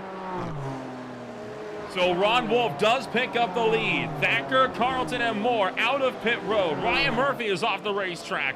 He's going to look to rejoin side by side, and now Carlton slides out of the highlighter number 45 goes off track. Carlton still in the top 5, but losing a little bit of ground off of that mistake. Ultimately going to get negated by the time that we come around to the Code 60. Everybody's going to be bunched back up together again after this pit cycle. But Ron Wolf, still the big victor out of all of this. Now, he's probably not too happy with the 60 because he's only got 2 people really in contention right now. With the Code 60, he's going to bring a lot of guys back into contention, especially this guy right here, Giovanni Romano, that we're looking at right now. This is the big worry if I'm the rest of the field. They got lucky that Romano got involved in something earlier, but now with this Code 60 and him having recovered up to 11th, potentially 10th by the time we get back to the start-finish, Romano is right back in this thing. And what a time for that to happen after all the pit stops are done as well, right? So you could try to pit for fresh tires if you wanted to, but if you're doing that, you are killing your race if you come down again. Ron Wolf, Alexander Bueller, Aaron Thacker, your top three coming out of turn number 10, coming up to the code 60. And Ron Wolf gonna basically lead green flag to yellow flag here, barring or excusing the green flag pit stops. What a drive it has been from the 119 so far. I mean, Ron Wolf has just absolutely put on a show, giving himself an opportunity to win this thing after the code 60. Kyle Smith less than a straightaway from going a lap down, so he is able to stay on the lead lap as a result. You've still got 33 out of 38 cars that made the start now on the lead lap. All drivers going to get a chance to get back around them, but this is big. This is going to set up a huge sprint towards the end. Absolutely, and we're just going to have to wait for the entire field to catch up. And right now, the last car on the lead lap is going through Moss Corner, so it's going to be just a little bit before we get going green again, but a lot quicker than if we were still on that caution bot. Goodness, I love these code 60s, and well, it didn't necessarily throw a wrench in the strategy here today. It let the strategy play out completely and then punched the field right back up together to where we're going to have a heck of a finish. So I'm looking forward to getting this thing restarted, seeing one car get a wave around right there, getting back on the lead lap. So we're going to have to wait for a couple of these guys to catch up to the back of the lead pack here. And we're going to take a quick step back as well, give our voices a rest. We'll be back with the restart in just a moment, but you won't miss a second. You'll be able to see them double up when we go side by side on Green Flag TV.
Racing isn't easy, but experiencing it is.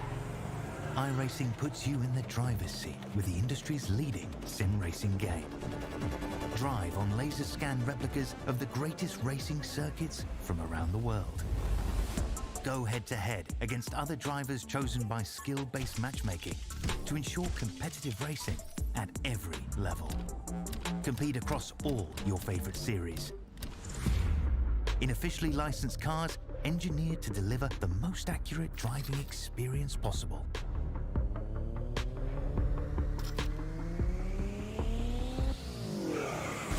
Join a race or host your own with players from across the globe.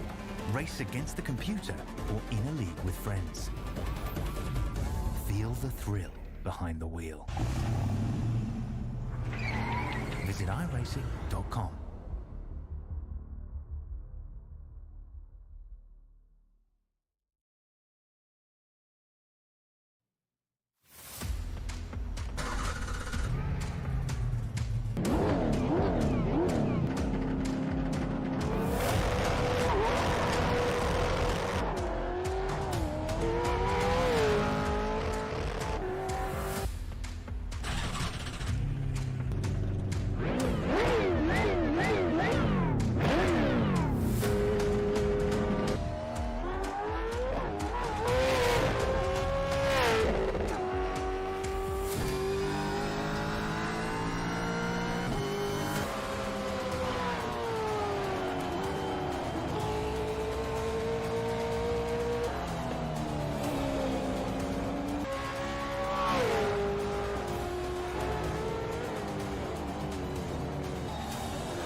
Getting set to go, and in fact, we have launched. We did not wait for the start-finish line. The green flag is out as the field takes off down towards the start-finish stretch this time by, and boy, it is a hornet's nest. We get up and over the rise of the season over at Canadian Tire Motorsports Park.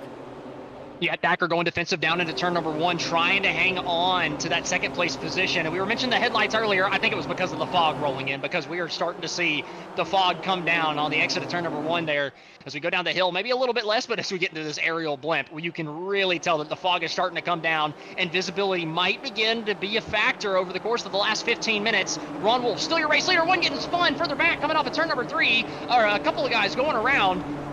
Turn 2, a couple guys going off the racetrack. Oh, that's not a good rejoin from Ringo Harrison. Able to keep it straight. No, he's not. Back up into the fence on the inside wall. Tough break for the 751. Oh, big crash as we approach Moss. Huge crash. 5, 6, 7, 8, 9. They're filing in up over the hill. One on top of another as we get down in towards turn 4. Monster pile-up. Augustino beached on top of Darren Bai able to get him off of him, but both these guys losing tons of ground, and with 15 minutes to go, there's almost no chance that they can get back into this thing unless we get another code 60 immediately, but it's not going to happen. The caution window just now closed right now with 15 minutes to go, so these guys just completely out of luck that we saw get caught up in this incident coming down to 4. Take a look at the absolutely monstrous pileup that happened coming on through. I mean, there were some huge licks being taken, and I think that was John Combs, one of the first cars to get spun around. Chris Bright, you see, stopped on the outside. I already mentioned Bai and Augustino. Big accident here on the restart after the code 60, but look, the field is still all bunched up. Even after that accident that took out a lot of guys behind the 10th place position. Can't find the start of this to save us here. There might not have been a beginning. It just began at the code 60 restart. Everybody just bumping. Here it is. Chris Wright getting sent around. Contact with Combs. Sending Combs in the outside, back across the racetrack, and ultimately nowhere for a lot of these guys to go. It spread out the pack from 8th on back. I mean, it is completely spread out. Big gaps between just about everybody, but the top 7 still under a second and a half of separation between them, and the 2 guys at the back of that top 7, Alex Crawford and Giovanni Romano, still with a shot at winning this thing after starting in the back. We saw right there the absolutely monstrous pileup that happens to kick off the code 60. We'll try to get one more wider look at this from start to end as this just escalates so quickly here. Combs obviously back across the racetrack after hitting the wall. Basically nothing he could do after that contact with Chris Bright. And I mean, just, he's just getting ping-ponged in the middle of the racetrack. Absolutely nothing he can do, and honestly nothing that a lot of these guys could do getting through either. I mean, besides going 4 wheels off the racetrack and trying to skate through on the grass. Not many people really trying that with much success there through that incident, but ultimately, like I said, it just spread out most of the field other than the top 7 who still have a shot at winning this thing. Ron Wolf, Aaron Thacker, Alexander Bueller, Eric Ronenberg, Alex Coffer, Giovanni Romano, Tyler Carlton, the only guys that you think has a shot at this one at this point. Well, just like that, we're right back to where we started before the Code 60. So I guess you could say all has been rectified. But Aaron, oh boy, look at that. Coffer, an aggressive look to the inside. He's going to pick off Ronenberg and move himself up to 4th with an aggressive dive. Oh, and what Ron Wolf needs to see is Romano and Crawford to get to racing each other. The worst thing that he can see at any time soon is either the front bumper of Crawford or the front bumper of Romano getting into 2nd place almost unchallenged. And right now, running 4th and 5th, they're running as high as they have all night long, except for the green flag pit sequence. And well, Ron Wolf, even though he's got probably the biggest lead he's had all night long, he's probably the most uncomfortable that he's been over the course of the entire race. Right here, right now, coming to 12 minutes to go. Alexander Bueller, Alex Coffer, double file. This is for 3rd. Coffer's on the move. He knows there's no more Code 60s. He knows he cannot afford to wait for long in these battle packs if he wants to really get a chance to win this race. Bueller still holding on the inside. The top 2 continue to break away. Now Coffer's on the backslide. Oh, and that's what Wolf wants to see. He wants to see Coffer and Romano get side by side. Bueller racing Coffer really hard. Puts Romano in an opportunity, puts him in a position to get past Coffer, and he's going to do it with ease coming out of turn number 1, able to pick up the 4th place position over Coffer. Now, can he make the move on Bueller a little bit better than Coffer was able to through sector 3 on that last lap? What can Romano do after we get down to the Andretti Straight? Can he get a good slipstream up to 8? Man, we got another car spinning out of turn number 1. Sitting backwards this time, nobody collecting him. It's the 43 trying to get himself corrected. Tyler Vietnam having a rough go of it. And Tyler Vietnam with a big spin coming off of turn number 1. And I'm willing to bet this is just the same thing as always, clipping the grass on the left side. And wall. At least he ended up in the middle of the racetrack, so it was relatively easy to duck around him. If that curb is as unforgiving in real life, they need to put some tire barrels down there. It is as unforgiving in real life. Instead of that concrete barrier, that's for sure. But Romano trying to get to the inside as we come into turn number 8 on Bueller for the 3rd place position. Bueller slices the nose off, still hanging on to the position. So coming down to 10 minutes to go. Bueller hanging on to 3rd. He's going to be a tough pass for Romano and Coffer. One of the fastest guys in the field consistently, week in, week out. Bueller is no slouch, and neither is Aaron Thacker or Ron Wolf in front of him. These are going to be the 3 hardest passes that Romano and Coffer have made all night long. 10.5 between Wolf and Thacker. 10 minutes are left to go in the season opener for season number 10 of the Beer League this afternoon.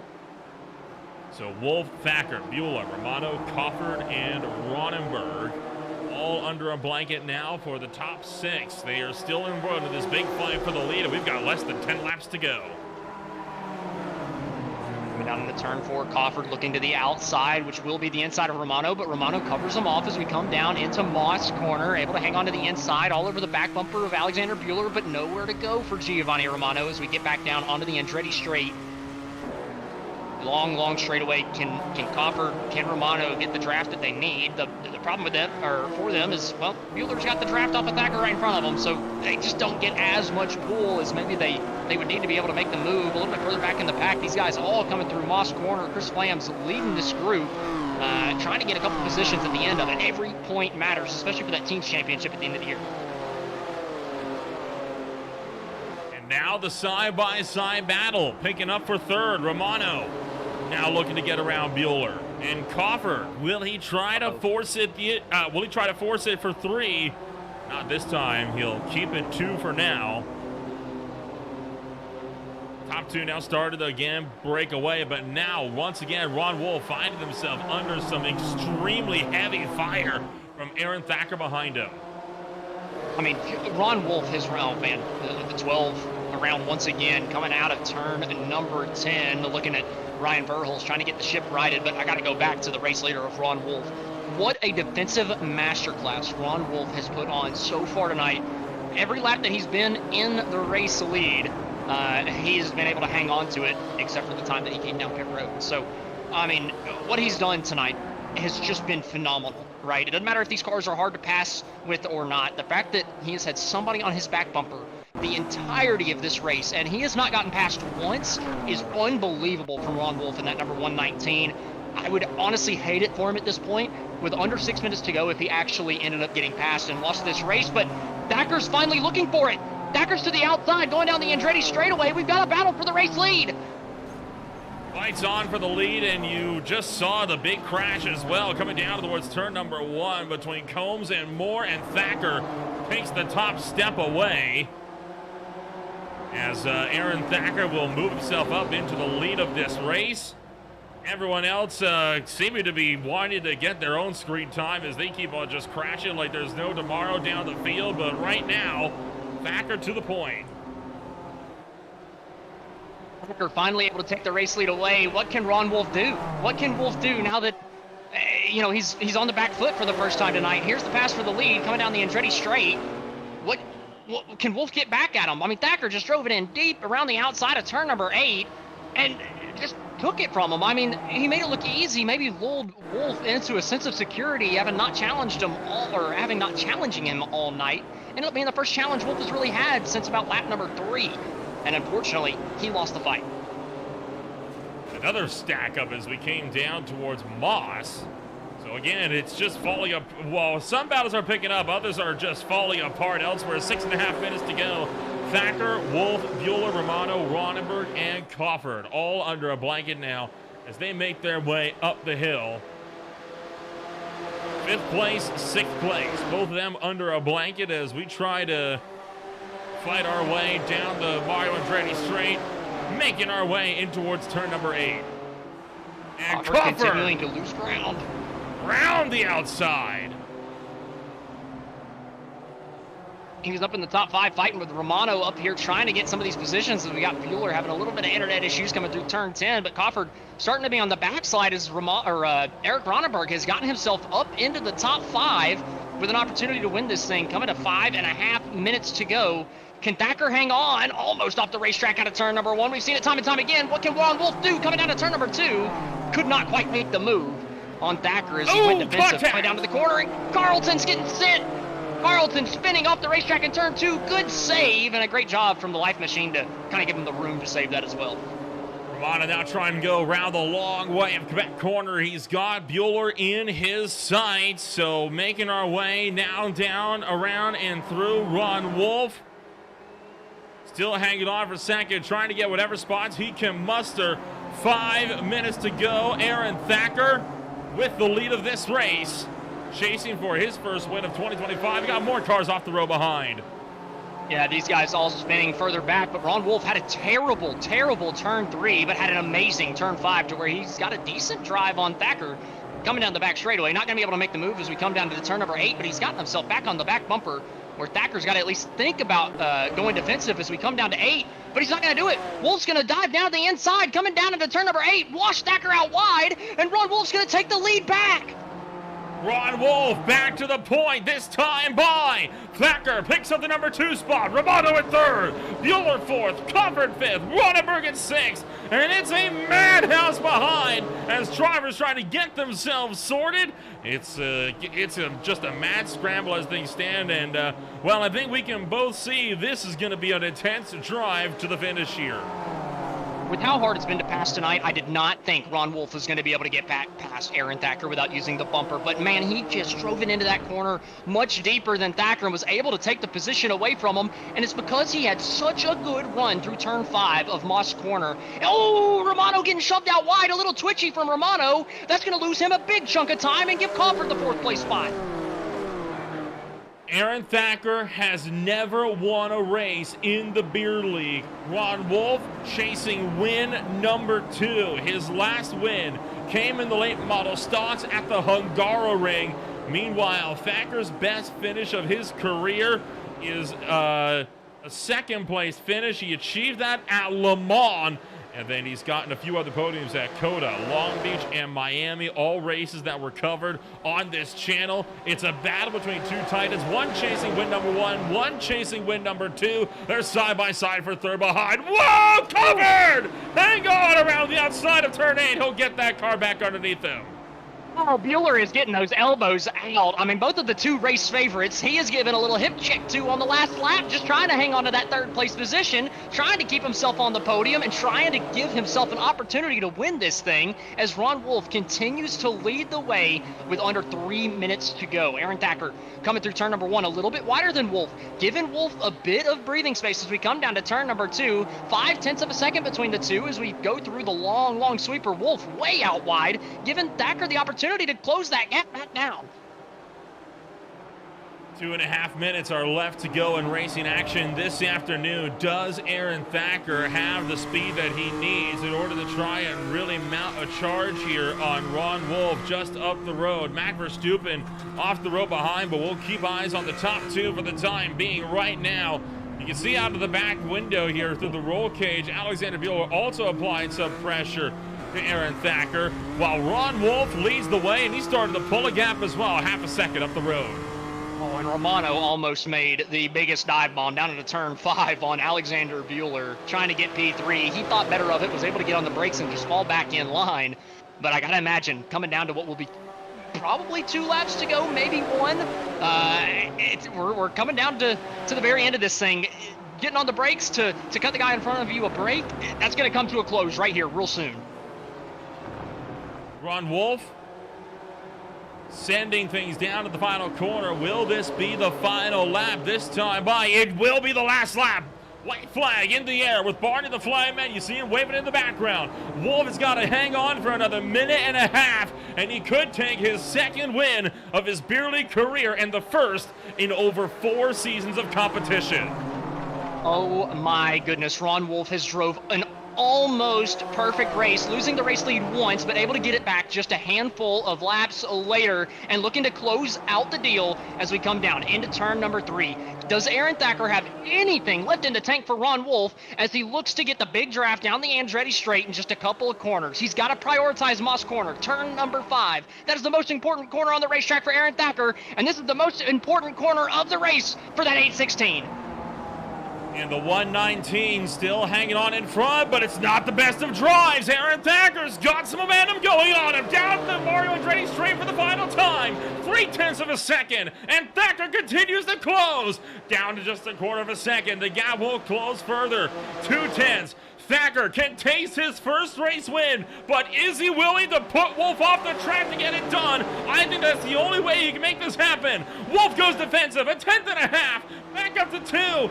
Ron Wolf into turn number 9. Just 2 more corners to go, and he'll be a repeat winner. But Thacker still chasing win number 1 of his beer league career. Ron Wolf out of turn 10, and for the first time in 10 months, Ron Wolf, repeat winner in the beer league. Oh, what a drive from Ron Wolf to be able to get himself another checkered flag. Almost perfect. Only got passed once on the night and was able to get it back just 2 laps later. Nice drag race to the line for the last couple positions, for the last position in the top 10 between Clayton and Freed, and still more racing further behind. Right here, the battle between Harrison and Augustino with Sean Bradley up the road. This is 28th, 29th, and 30th. That's right now being contested with Harrison trying to make a lunge on Sean Bradley. Bradley going to hang on, but a quick duck to the inside with Augustino going to try to snooker and one more pass. He'll get the job done as Harrison swings out wide, and that'll be game over for them. But wow, what a fight there in the closing stages. And what a good job by Ron Wolf. I know I've sang his praises all night long, but I mean, I got to. I mean, it's a perfect race. He had people on his back bumper from the beginning of this freaking race, and he defended almost perfectly the entire night. I know I've said it multiple times, only passed once the entire time, able to get it back, and just one of the most complete performances we've seen from anybody in the beer league since we started calling it. party commences, it seems like they have migrated the festivities down towards turn number 8. But wow, again, a fantastic race this afternoon. And we're going to get the chance now to take a rundown through your official post-race results of the main event as someone just cleared the atmosphere. Ron Wolf takes the win by a quarter of a second. His second win, Aaron Thacker will be left wanting, and his streak will now extend just a little bit more. It is now up to 39 starts and still winless in his 40th race this afternoon. Alexander Buehler was in third with Romano in fourth. Coffer was in fifth with Ronenberg in sixth. Then it's Tucker, Tarleton, Fleming, and Clayton closing out the field. 11th place was Josh Freed, followed by Evan Campbell, Greg Beckman, Tanner Klein, and Jeremy Castro rounding out the top 15. Shane Cameron, Mac Verstappen with a great recovery up to 17th. There you go, Mac. Adam Klein in 18th, also a great recovery. And then Carson Catlin and Chris Flans round out the top 20. For there, it's Ryan Murphy, John Combs, Blake Gambrill, Adam Joseph Hott, Matthew Dupuis, Darren By, Chris Bright, Sean Bradley, Tyler Augustino, Ringo Harrison for the top 30. 31st was David Elkin, Tyler Vietnan, Jason Lee, Kyle Smith, Jordan Babcock round out the top 35, with Ryan Verholz, Corey Barrett, Ben Williams, and Justin Hall rounding out the 39 car field here tonight. And well, that will do it for the racing action here this afternoon. Boy, oh boy, what a wild show that was this afternoon. That was awesome to see, though. And now we are going to get the chance to give a chat with all the drivers that finished this race in the top 3, and we'll look to bring in first and foremost one Ron Wolf, who for the second time in his beer league career can finally call himself a repeat winner. Ron, this was a long time coming, and you had to work for that win this afternoon. Talk us through it. I am exhausted. I kind of lucked into the swap into first, but I don't know, man. That was a lot of fun, just trying to hold Thacker off the entire race. And like also knowing that having him right behind me or even in front of me was a good team result. I don't know, man. It's just a lot of concentration. There's a lot of corners on here that the car can just kind of step out if the ABS doesn't behave with the car while you're trying to turn. Racing's difficult, but I don't know. It was a lot of fun for me. This is only your 4th podium finish in your extensive beer league career with, I believe, in fact, in all of your league starts, I believe now 59 that was this afternoon. Will you be aiming for more podiums and more wins throughout the course of the season? Yeah. I mean, if I can keep doing what I did there, just like stay clean, do my own race, not try to do too much, I think I can get a couple more. Well, fingers crossed. For the time being, we don't know yet where we're going to be at for race number 2 on the championship, but with how these cars have handled, how confident are you that you'll be able to adapt once we know? Moderately confident. Nowhere I've driven it has felt meaningfully different. It's just like needing to find the right braking point where you're not getting the ABS to like kick in too much and interrupt actually turning the car into the corner. That's tricky. Like there's a braking point and then there's a better braking point. And finding that was tricky for me tonight. Like I kind of found it a few laps into the race, but yeah, I think I can convert it to other tracks.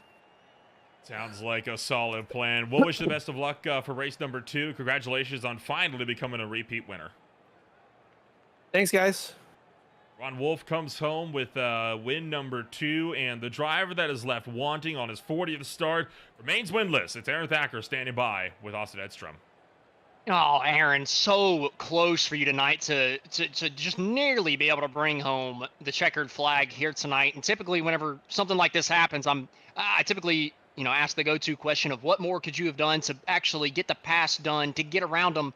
But you did get the pass done. You were able to get around Ron Wolf. So what more did you need? What did you need to do differently to be able to hang him or hang on to that number 1 position after you made that move with less than 5 minutes to go?